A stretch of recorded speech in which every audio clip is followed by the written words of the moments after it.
महाराष्ट्र में एक बार फिर से सियासी भूचाल आ गया है। चुनाव आयोग ने एकनाथ शिंदे के गुट को असली शिवसेना मान लिया है।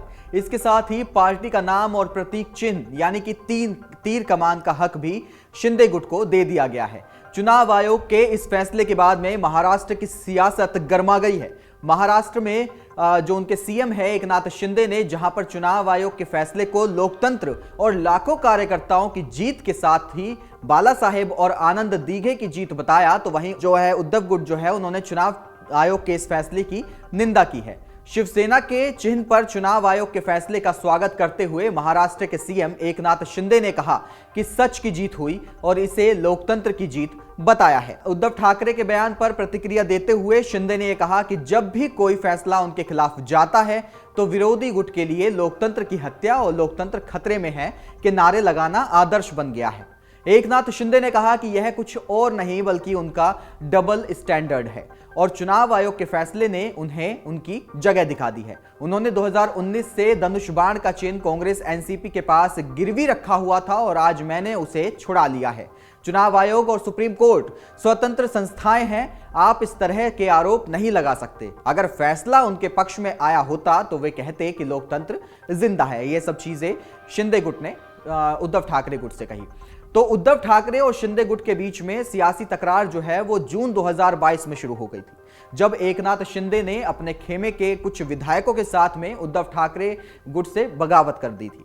24 जून 2022 को शिवसेना ने बागी विधायकों के खिलाफ में याचिका दायर की और मांग की कि महाराष्ट्र विधानसभा के डिप्टी स्पीकर नरहरी जिरवाल शिंदे खेमे के 16 विधायकों को अयोग्य ठहराएं। जिरवाल ने शिवसेना नेताओं से मुलाकात की और बाद में कानूनी राय के लिए महाराष्ट्र के महाधिवक्ताओं से भी मुलाकात की, जिसके बाद में 25 जून को सभी 16 बागी विधायकों को जिन्होंने नेता एकनाथ शिंदे गुट के साथ में गठबंधन किया, उन्हें महाराष्ट्र विधानसभा के डिप्टी स्पीकर द्वारा अयोग्य नोटिस दिया गया था। वहीं 26 जून 2022 को एकनाथ शिंदे ने डिप्टी स्पीकर के फैसले के खिलाफ में सुप्रीम कोर्ट का यानी कि भारत के सर्वोच्च न्यायालय का रुख किया था। शिवसेना के अंदर आंतरिक कलह बढ़ रही थी। एकनाथ शिंदे की बगावत के 10 दिनों के भीतर ही उद्धव ठाकरे ने शिंदे को शिवसेना नेता के पद से हटा दिया था, जिसके कारण महाराष्ट्र में एमवीए सरकार गिर गई थी। जिसके बाद में 30 जून को जब कई लोग अनुमान लगा रहे थे कि पूर्व मुख्यमंत्री और भाजपा नेता देवेंद्र फडणवीस फिर से शिवसेना के बागी विधायकों की मदद से महाराष्ट्र की गद्दी पर बैठेंगे, लेकिन उन्होंने डिप्टी सीएम और एकनाथ शिंदे ने सीएम पद की शपथ ले ली। नए विधानसभा अध्यक्ष के चुनाव और शिंदे के फ्लोर टेस्ट के मकसद से 3 और 4 जुलाई को महाराष्ट्र विधानसभा का 2 दिवसीय विशेष सत्र बुलाया गया, जिसमें 3 जुलाई को भाजपा के पहली बार विधायक बने राहुल नार्वेकर महाराष्ट्र विधानसभा के अध्यक्ष चुने गए। उन्हें शिवसेना के अपने प्रतिद्वंदी राजन के खिलाफ में 164 वोट मिले थे। 4 जुलाई को एकनाथ शिंदे ने महाराष्ट्र विधानसभा में फ्लोर टेस्ट भी जीत लिया, जिसमें उनके पक्ष में 164 वोट पड़े थे, जबकि 99 सदस्यों ने उनके खिलाफ में मतदान किया। जिसके बाद में शिवसेना के धड़ों ने सुप्रीम कोर्ट में कानूनी लड़ाई के लिए दरवाजा खटखटा दिया।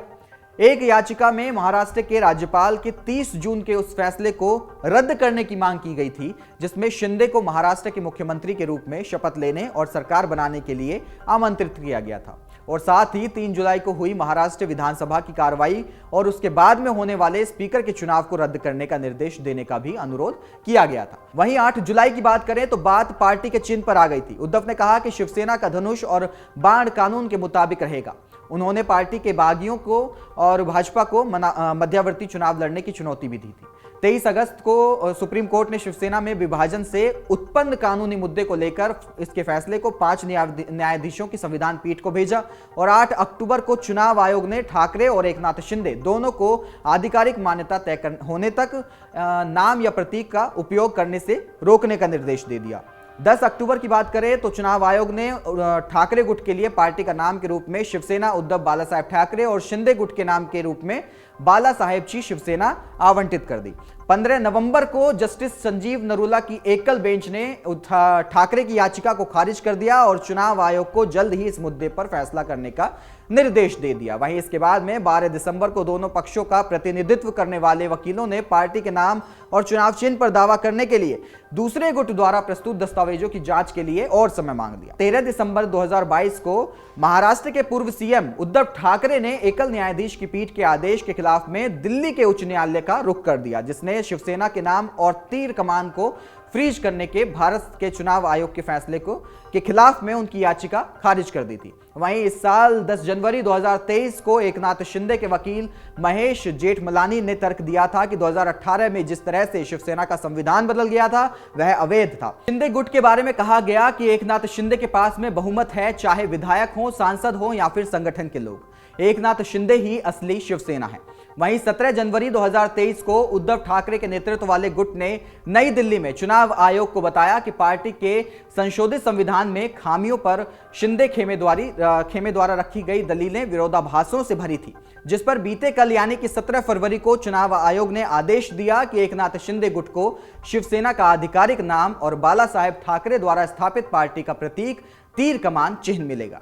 महाराष्ट्र के मुख्यमंत्री एकनाथ शिंदे ने निर्वाचन आयोग के उनके धड़े को वास्तविक शिवसेना के रूप में मान्यता दिए जाने के फैसले को बाला साहेब ठाकरे की विचारधारा की जीत बताया और उन्होंने आयोग के फैसले पर प्रतिक्रिया व्यक्त करते हुए कहा कि मैं निर्वाचन आयोग को धन्यवाद देता हूं।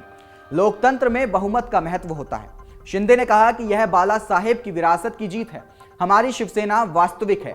उन्होंने यह भी कहा कि हमने बाला साहेब की विचारधारा को ध्यान में रखते हुए पिछले साल महाराष्ट्र में भारतीय जनता पार्टी के साथ में सरकार बनाई। शिंदे ने जहां फैसले का स्वागत किया तो वहीं उद्धव ने इस फैसले को कोर्ट में चुनौती देने की बात कही।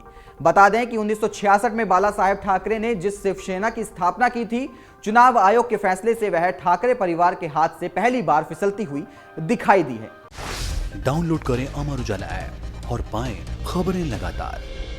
अगर आप ये वीडियो YouTube पर देख रहे हैं तो हमारे चैनल को सब्सक्राइब करें और बेल आइकन को दबाना ना भूलें। अगर आप Facebook पर ये वीडियो देख रहे हैं तो हमारे पेज को लाइक करें।